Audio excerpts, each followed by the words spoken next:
আমাদের কর্মসূচি সেটা পরবর্তীতে ঘোষণা করা হবে, এখনও সে সম্পর্কে আমরা জানি না, কিন্তু আমরা রাজপথ ছাড়তেছি না, রাজপথেই আমরা থাকবো। যদি আশানুরূপ কোনো ফল না আসে সেই ক্ষেত্রে এটা আমাদের দাবি না, এটা হচ্ছে আমাদের অধিকার আদায়ের জন্য আজকে 11তম দিনও আমরা এখানে অবস্থান করছি। এখন যদি রায় যদি আবারও সেই প্রহসনের রায় যদি আমাদের এগেনস্টে দেওয়া হয়, তাহলে আমরা রাজপথে কঠোর কর্মসূচির ঘোষণা করব। সেটা হচ্ছে আদালতের রায় সাপেক্ষে আমরা তখন সেটা ঘোষণা করব, কিন্তু সেই কর্মসূচি খুবই কঠোর কর্মসূচি হবে। আমরা আমাদের সার্কুলারটা প্রকাশ করা হয় 14 জুন 2023 সালে। তো সেই অনুযায়ী আমাদের পরীক্ষাটা নেওয়া হয় 3টা ধাপের মাধ্যমে, প্রথম ধাপ, দ্বিতীয় ধাপ এবং তৃতীয় ধাপ। প্রথম ধাপ আর দ্বিতীয় ধাপ অলরেডি কিন্তু তারা চাকরি করতেছে।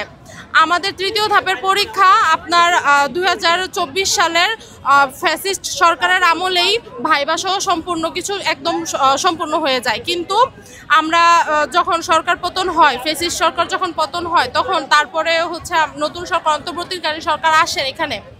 তারপর 3 মাস পর অন্তর্বর্তীকালীন সরকারই কিন্তু 3টা প্রশাসনের সম্মতিক্রমে জনপ্রশাসন মন্ত্রণালয়, শিক্ষা অধিদপ্তর এবং আইন বিভাগের সুপারিশক্রমে 31 অক্টোবর এই বর্তমান সরকার, অন্তর্বর্তীকালীন সরকার আমাদের রেজাল্ট প্রকাশ করার পর আমাদের একটা সরকারি চাকরিতে যোগদানের জন্য যা যা থাকে, মেডিকেল টেস্ট থেকে শুরু করে ডোপ টেস্ট, ফর্মালিটির যত কাগজপত্র আছে সব কিছু আমাদের সম্পন্ন করা হয়ে গেছে। আমরা সিভিল সার্জন অফিসেও সম্পূর্ণ কিছু জমা দিয়ে দিয়েছি, কিন্তু হঠাৎ করে নভেম্বরের 20 তারিখে আমাদের যোগদানপত্র পাওয়ার কথা। হঠাৎ করে নভেম্বরের 19 তারিখ আমাদের কাছে একটা স্টে অর্ডার আসে, যেটা কিনা 31 জন যারা সুপারিশপ্রাপ্ত হননি, অকৃতকার্য হয়েছে আমাদের মাঝখান থেকে, অবৈধভাবে আমাদের বিরুদ্ধে আদালতে একটা রিট করে।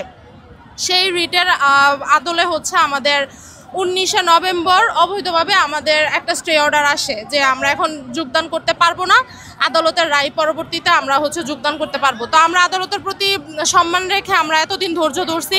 7টা শুনানির পরে অবৈধভাবে এই ফেব্রুয়ারির 6 তারিখে আমাদের 6531 জনকে সরকার কর্তৃক আমরা সুপারিশকৃত প্রাথমিক শিক্ষক আমাদেরকে অবৈধভাবে বাতিল করে দেওয়া হয়, যেটা আমরা 19 বিধিমালা অনুযায়ী আমাদের নিয়োগ প্রদান করে সুপারিশ করে এই সরকার। আমাদের প্রথম ধাপ, দ্বিতীয় ধাপ অলরেডি কিন্তু চাকরি করতেছে এবং আমাদের ডিসেম্বরের 5 তারিখে অফিসে যোগদান করার কথা। ডিসেম্বরের 8 তারিখে আমরা স্কুলে যোগদান গ্রহণ করব। সবাই জানে যে আমাদের চাকরি হয়েছে, সেখানে আমরা এখন কথা বলতে পারতেছি না, শহর থেকে গ্রামে যেতে পারতেছি না।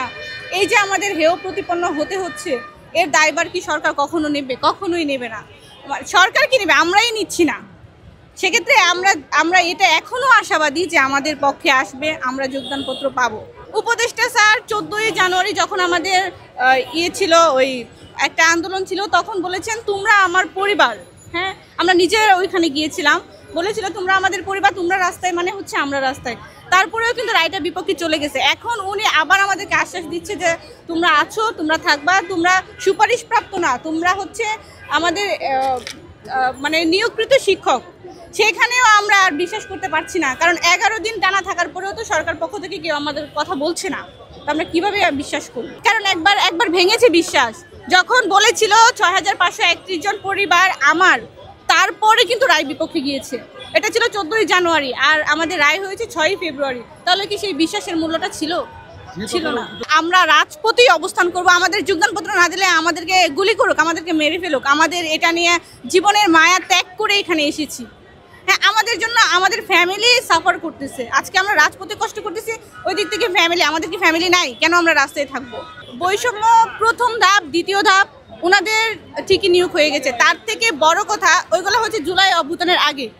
আমাদের 5 ডিসেম্বর ছিল যোগদান। আপনি একটা বিষয় একটু মনোযোগ দিয়ে শুনেন, 5 ডিসেম্বর আমাদের যোগদান ছিল, আর দ্বিতীয় ধাপের প্যানেল ছিল 24 ডিসেম্বর। 24 ডিসেম্বর যদি জয়েন করতে পারে, 5 ডিসেম্বর কেন পারে না? এটার উত্তর আমি সরকারের কাছ থেকে চাই, উপদেষ্টা মহোদয়ের কাছ থেকে চাই। 5 ডিসেম্বরের পরে 24 ডিসেম্বর যদি আগের বিধিমালা অনুযায়ী জয়েন করতে পারে, আমরা 5 ডিসেম্বর কেন পারবো না?